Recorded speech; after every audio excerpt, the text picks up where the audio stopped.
more tech classes.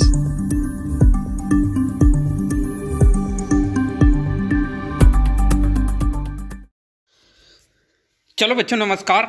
आज की इस वीडियो में इलेक्ट्रीशियन थ्योरी से रिलेटेड कुछ सीबीटी एग्जाम में जो क्वेश्चन इंपॉर्टेंट क्वेश्चन जो आने वाले हैं उनसे रिलेटेड कुछ क्वेश्चन है मैंने आपके लिए लाया हूँ। लेकिन ये क्या है, किससे रिलेटेड है, तो ये फायर से रिलेटेड है। मतलब ये है कि फायर बहुत ही ज़्यादा इंपॉर्टेंट चैप्टर मतलब टॉपिक हो जाता है। और इस टॉपिक में जितने भी 10-15 से 20 जो क्वेश्चन है बहुत ही इंपॉर्टेंट क्वेश्चन है, जिसमें से एक या दो क्वेश्चन, मतलब कोई भी आप शिफ्ट में अगर एग्जाम देते हैं तो कोई भी शिफ्ट में एक या दो क्वेश्चन फंसने की पूरी संभावना है। और कई बार मैक्सिमम बार पूछा गया है इनमें से क्वेश्चन, और उनको कैसे सॉल्व करेंगे ये चीज़ आपको बता रहा हूँ। तो फायर बहुत ही इंपॉर्टेंट शब्द हो जाता है, क्योंकि इससे रिलेटेड आईटीआई भी होने लगी है। मतलब ये है कि आग से रिलेटेड मतलब फायर आईटीआई के नाम से जाना जाता है। और इस आईटीआई मतलब इससे रिलेटेड जो भी आईटीआई करता है तो उस बंदे को पूरा पता होता है कि कैसे कौन से यंत्र का उपयोग करना चाहिए, कौन सी क्लास है, कौन से वर्ग के अंतर्गत आता है। तो ये सारी डिटेल पढ़ते हैं।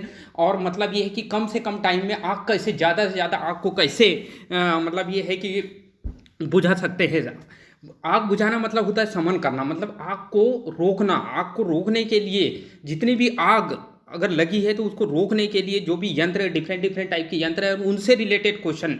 और इसमें वर्ग की बात करेंगे तो हम क्लास, अलग अलग क्लास के इस पे मतलब क्वेश्चन बनेंगे। और उन क्वेश्चनों को कैसे मतलब ये है कि सॉल्व करेंगे, ये चीज़ हमको बताना है। तो ये पूरे थ्योरेटिकल पूरा एक्सप्लेनेशन करूंगा मैं आपको, और बहुत आसानी से आपको समझाने का प्रयास करूंगा। तो चलो स्टार्ट करते हैं। आग लगने के मुख्य कारण क्या हैं? मतलब यह है कि कहीं पे भी अगर आग लग रही है तो उसके मुख्य मेन रीजन किस किस कारणों से बेसिकली हम जनरली देखते हैं कि बहुत सारे टीवी में, न्यूज़ चैनल वगैरह में देखते हैं तो आग लगती है और उसको बुझाने के लिए बहुत सारी प्रोसेस करवाते हैं। तो पहला क्वेश्चन है, आग लगने का मुख्य शॉर्ट सर्किट होना। मतलब यह है कि यदि मान लो बिजली है, ठीक है, बिजली मतलब यह है कि बहुत सारे सर्किट लाइन बने हुए रहते हैं, कहीं बैंक हो गया और बहुत डिफरेंट टाइप के फैक्ट्री में। मतलब ये है कि पूरा बिजली से रिलेटेड काम करते हैं, और उसकी वजह से क्या होता है, आग कभी कभी आग लग जाती है। तो शॉर्ट सर्किट का होना, ओवरलोड हो जाना। देखो शॉर्ट सर्किट मतलब ये है कि दो फेस टू फेस आपस में टकरा जाते हैं, शॉर्ट सर्किट होगा तो स्क्वायर के फॉर्म में करंट फ्लो होती है, जिसके कारण वो तार जलने लगता है। और तार के संपर्क में पूरा जितना भी वायरिंग आती है वो पूरी वायरिंग क्या होती है, बर्न होने लगती है। ठीक है, तो ओवरलोड, दूसरा जो पॉइंट है ओवरलोड होना। ओवरलोड की वजह से भी, यानी यदि हम किसी भी मोटर या जनरेटर या ट्रांसफार्मर, कोई भी इलेक्ट्रिकल डिवाइस में अगर ओवरलोड हो रहा है, ठीक है, तो ओवरलोड होने की वजह से उच्च मान की धारा आएगी। उच्च मान की धारा आएगी तो तार क्या होगा, गर्म होगा। और तार गर्म होगा तो जिसकी वजह से क्या होगा, ठीक है, वो जलने लगेगा, बर्न होगा। तो ये इससे रिलेटेड तार, विद्युत तार का ढीला होना। विद्युत तार का ढीला होने की वजह से क्या होता है, यदि ढीला होता है स्पार्क जनरेट होता है। स्पार्क मतलब एक प्रकार की आग होती है, और वो आग के चलते इंसुलेशन फेल्योर हो जाता है, इंसुलेशन बर्न होने लगता है। तो इसके जो राइट आंसर होंगे, ये सभी इसके राइट आंसर होंगे, ये सब इसका राइट आंसर होगा। ठीक है, सभी होगा। फिर नेक्स्ट क्वेश्चन पे चलते हैं हम। वर्ग के अनुसार, मतलब वर्ग मतलब होता है क्लास, और क्लास के अनुसार आग के प्रकार। जितनी भी क्लासेस होती है इसमें, मतलब ये है कि आग को अलग अलग वर्ग के अनुसार बांटा गया है, और कौन कौन से वर्ग के अनुसार बांटा गया है, तो ये सारी चीज़ क्वेश्चन है मैं आपके सामने समक्ष लाया हूँ। ठीक है, तो वर्ग के अनुसार आग के प्रकार होते हैं। क्लास ए मतलब वर्ग A, class B, class C and D, और ये सभी। मतलब ये है कि ये इसमें से इसका जो राइट आंसर होगा वो ये सभी इसका राइट आंसर होगा, यही इसका राइट आंसर होगा ये सभी। ठीक है, फिर उसके बाद नेक्स्ट क्वेश्चन देखते हैं हम। श्रेणी ए प्रकार की आग होती है। मतलब ये है कि क्लास ए, श्रेणी मतलब होता है वर्ग, ठीक है, वर्ग ए प्रकार की आग होती है। वर्ग ए में कौन कौन सी मतलब ये है कि आग से रिलेटेड होता है। वर्ग ए की आग जो है ये इनमें से किस किस पदार्थ में लग सकती है, ये चीज इससे रिलेटेड क्वेश्चन है।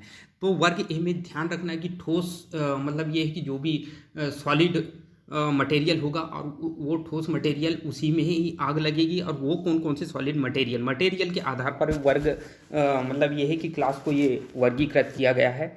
क्लासिफाई किया गया है। ठीक है, तो लकड़ी में लगेगी। वर्ग क्लास ए की जो आग है इनमें से किस में लगेगी, तो लकड़ी में लगेगी, धातु में लगेगी, कागज में लगेगी, ये सभी। तो मतलब ये है कि ये पूरे सॉलिड के अंतर्गत आते हैं। और यदि ये सॉलिड के अंतर्गत आते हैं, सॉलिड मतलब ठोस, यदि ये किसके अंतर्गत, ये ठोस वस्तु, यदि कोई मतलब ये है कि वस्तु ठोस है, ठीक है, और ठोस वस्तु कोई भी हो सकती है, लकड़ी भी हो सकती है ना, लकड़ी भी हो सकती है, कागज भी हो सकती है, कोयला भी हो सकता है, ठीक है, और क्लोथ्स वगैरह, ये कपड़े वगैरह, ये सारा जितने भी टाइप में जो आग लगती है वो क्लास ए के अंतर्गत आता है। और ए प्रकार की आग के अंतर्गत इसी को मतलब ये है कि रखा जाता है, ठोस से रिलेटेड रखा जाता है। तो इसका जो राइट आंसर होगा ये सभी होगा। फिर उसके बाद नेक्स्ट, श्रेणी ए में अग्निशामक यंत्र। अग्निशामक मतलब होता है अग्नि को बुझाने वाला। मतलब ये कि श्रेणी ए प्रकार की जो ठोस वस्तु में जो आग लगी हुई है और उस आग को बुझाने के लिए कौन से अग्निशामक यंत्र का यूज करेंगे। ठीक है, तो पानी की बौछार, ठीक है, सीटीसी एक्सटिंग्विशर, सीटीसी मतलब होता है कार्बन टेट्राक्लोराइड फोम, ठीक है, और ये सभी। तो यहाँ इसका जो राइट आंसर होगा वो पानी की बौछार। मतलब क्लास ए, जैसे लकड़ी है, लकड़ी में जो भी आग लगेगी तो हम पानी की बौछार करेंगे, कागज में आग लगेगी तो पानी की बौछार करेंगे, ठीक है। और मतलब ये कि सॉलिड, जैसे कपड़ों में लगी आग, ठीक है, कपड़ों में लगेगी तो पानी की बौछार करेंगे। तो इससे क्या है, बेसिकली आसानी से हम उसको समन कर सकते हैं या बुझा सकते हैं, ठीक है। फिर इसके बाद नेक्स्ट क्वेश्चन देखते हैं हम। श्रेणी ए के अंतर्गत आता है, ठीक है, यहाँ पे मतलब ठोस द्रव गैस से रिलेटेड क्वेश्चन है। और ये इनमें से मतलब ये है कि कौन सा श्रेणी ए के अंतर्गत आएगा, ठोस आएगा, द्रव आएगा, गैस, ठीक है। ये पदार्थ से रिलेटेड है कि इनमें से कौन सा पदार्थ आ सकता है, ठीक है। तो अब भी जस्ट इससे रिलेटेड क्वेश्चन आपको बताया था मैंने।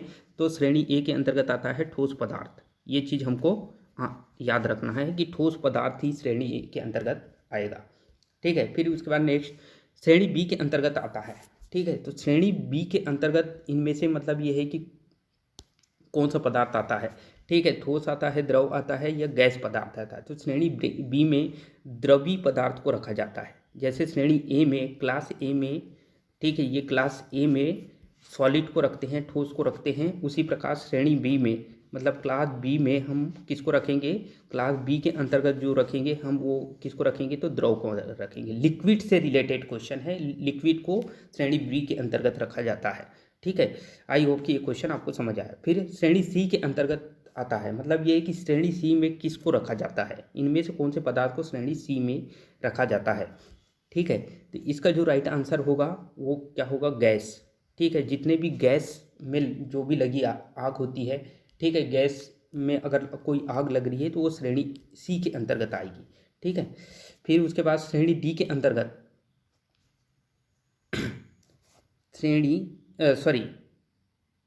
एक क्वेश्चन है, श्रेणी बी की आग होती है।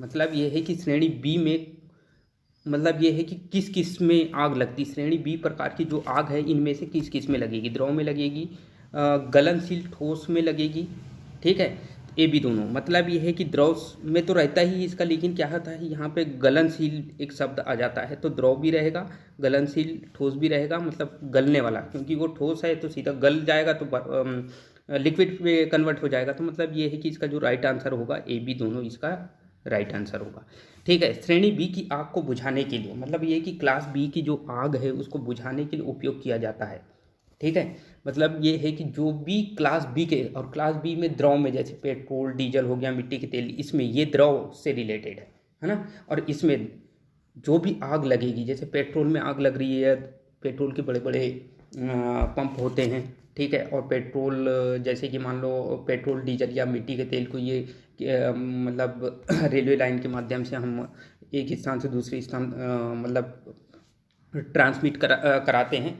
तो उसमें जो कभी कभी आग लगने का चांस, या जहाँ पे हम जिस टंकी में रख रहे हैं तो वहाँ पे प्रॉपरली मतलब ये है कि कौन से अग्निशामक यंत्र का यूज करें, क्लास बी प्रकार के अग्निशामक यंत्र वहाँ पे सामने रखा जाएगा। और वो कौन सा अग्निशामक यंत्र होगा, ठीक है, उसको बुझाने के लिए यदि इत्तेफाक से उसमें आग लग जाती है तो इसका जो राइट आंसर होगा, इसका मेन जो राइट आंसर होगा वो क्या होगा, कार्बन डाइऑक्साइड का उपयोग कर सकते हैं। कार्बन डाइऑक्साइड एक गैस होती है ना। कार्बन डाइऑक्साइड क्या होती है, CO2, मतलब ये है कि कार्बन और ऑक्सीजन, ऑक्सीजन के 2 परमाणु और कार्बन का 1 परमाणु ये CO2 गैस बनाता है। और ये जो गैस है इसका यूटिलाइज हम क्या होगा उसमें, जो जैसे कि मान लो पेट्रोल में आग लग गई है तो ये वाली गैस को फ्लो हाई प्रेशर से फ्लो करवाते हैं, जिसके कारण वो क्या हो जाता है उसको रिड्यूस कर देता है, कम कर देता है। फोम का यूज कर सकते हो आप, ठीक है। और सूखा पाउडर, ये सूखा पाउडर का भी यूज कर सकते हो। तो ये सभी आएगा, मतलब कार्बन डाइऑक्साइड, फोम और सूखा पाउडर, ये सभी इसका राइट आंसर आएगा, ठीक है।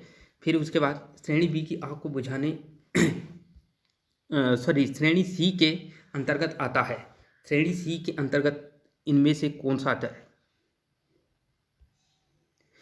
श्रेणी सी की आग बुझाने के लिए, ठीक है, श्रेणी सी की आग बुझाने के लिए उपयोग किया जाता है ड्राई पाउडर, ठीक है, कार्बन डाइऑक्साइड और CTC, ये सभी।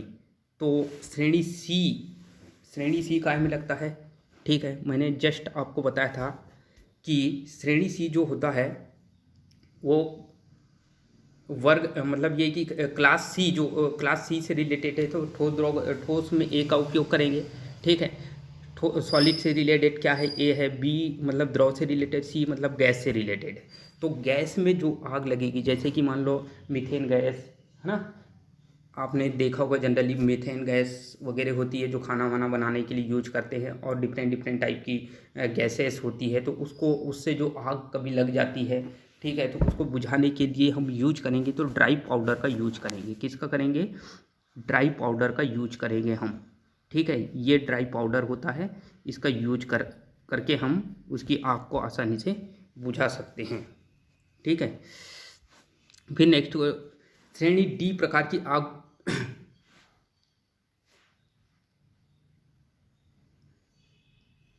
को बुझाने के लिए उपयोग किया जाता है, ठीक है। CTC, कार्बन डाइऑक्साइड, AB दोनों, ठीक है। इसका जो राइट श्रेणी डी मतलब ये है कि विद्युत तार में विद्युत से संबंधित आग लगती है, ठीक है। यदि कोई विद्युत में आग लग जाती है या धातुओं में आग लग जाती है, बोलते हैं धातु, मतलब ये है कि जैसे लोहे वगैरह के टीन चादर वगैरह होते हैं, ये बड़ी बड़ी कंपनियों में रहती है, तो इनमें कभी आग लग जाती है या मतलब विद्युत से संबंधित कोई आग लग जाती है, तो वहाँ पे हम किसका यूज करेंगे? तो कार्बन टेट्राक्लोराइड। ये बहुत ही मल्टीपर्पज क्वेश्चन है और ये बहुत ज़्यादा एग्जाम में पूछा जाता है। ये IMP क्वेश्चन है, ये ध्यान रखना है हमको, ठीक है। ये IMP क्वेश्चन है। तो कार्बन टेट्रा का भी यूज कर सकते हो और कार्बन डाइऑक्साइड का भी यूज, AB दोनों। इसका जो राइट आंसर होगा AB दोनों होगा, ठीक है। फिर उसके बाद श्रेणी डी की आग के अंतर्गत आता है धातु, विद्युत से लगी आग, AB दोनों। तो इसका जो राइट आंसर होगा क्या? इसका जो राइट आंसर होगा वो होगा धातु भी आएगा इसका, ठीक है। ये धातु भी रहेगा, विद्युत से लगी आग भी रहेगा, मतलब AB दोनों इसका राइट आंसर होगा, ठीक है। आई होप कि आपको ये क्वेश्चन, CTC का पूरा नाम, ये बहुत ही फेमस क्वेश्चन है और ये कई बार ये IMP क्वेश्चन है, ये ध्यान रखना है। ये IMP क्वेश्चन है, इसको बहुत ही ज़्यादा ध्यान रखना है। CTC, ठीक है, CTC का पूरा नाम कार्बन टेट्राक्लोराइड होता है। क्या होता है? कार्बन, ठीक है, कार्बन टेट्राक्लोराइड होता है, क्लोराइड होता है। ये चीज़ हमको याद रखना है। तो इसका राइट आंसर होगा कार्बन टेट्राक्लोराइड। फिर उसके बाद CTC को किस नाम से जाना जाता है? मतलब CTC जो है कार्बन टेट्राक्लोराइड को और किस नाम से जाना जाता है? हेलन, हेलोन, AB दोनों, ठीक है, ये सभी। तो इसका जो राइट आंसर होगा वो हेलोन होगा, ठीक है। ये इसका जो राइट आंसर हेलोन के नाम से भी जाना जाता है। CTC को हेलोन के नाम से भी जाना जाता है। वर्ग के अनुसार आग के प्रकार, मतलब यह है कि वर्ग, कोई भी वर्ग है तो आग के कितने भागों में? Class A, class B, class C, D, ये सभी। तो इसका जो राइट आंसर होगा वो क्या होगा? ये सभी ही इसका राइट आंसर होगा, ठीक है। फिर उसके बाद नेक्स्ट क्वेश्चन,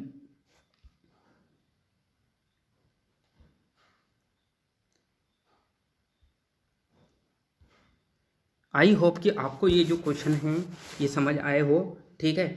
इससे मतलब ये कि इस टाइप के पूरे क्वेश्चन जो आपके एग्जाम में पूछे जाएंगे और इन्हीं क्वेश्चनों को कैसे मतलब ये कि सॉल्व करना है, ठीक है। मैंने वही मतलब ये कि सारी चीज़ें बता दिया हूँ, ठीक है। इस टाइप के क्वेश्चन आएंगे। मतलब ये है कि CTC से रिलेटेड ज़्यादा मतलब D वाला, जो क्लास D के अंतर्गत जो आता है वो उसको ही ज़्यादा एग्जाम में पूछा जाता है। तो ये क्वेश्चनों को हम याद रखना है, CTC से रिलेटेड क्वेश्चन को याद रखना है और वर्ग अनुसार